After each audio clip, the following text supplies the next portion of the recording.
મોટાભાગના લોકો અમદાવાદનો સ્થાપના દિવસ જાણતા હશે, હે ને?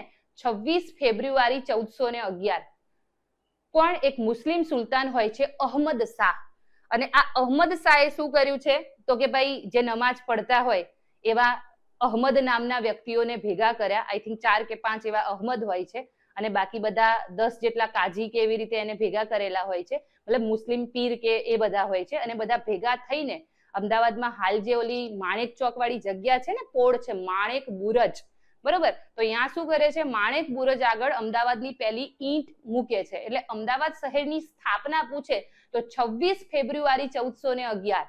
પણ એવું પૂછે કે સુલતાને આને કેપિટલ ક્યારે બનાવી તો થોડા દિવસ પછી 3 માર્ચ 1411. કઈ ડેટ આવશે? 3 માર્ચ 1411, બરોબર?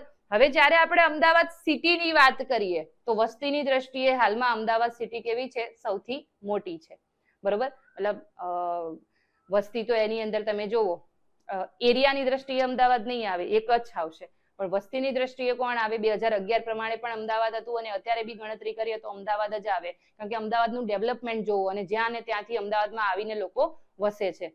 હવે અમદાવાદની અંદર તમે કલ્ચરલ કે હેરિટેજલ વસ્તુની વાત કરો, હેરિટેજ બેઝ વસ્તુની વાત કરો, તમને ખબર હશે કે વર્લ્ડ હેરિટેજ યુનેસ્કો દ્વારા જે વર્લ્ડ હેરિટેજની સાઇટો ગણવામાં આવે છે એમાં આખા અમદાવાદ સિટીને વર્લ્ડ હેરિટેજ સાઇટનો દરજ્જો આપવામાં આવ્યો છે. ક્યારે? 2017માં.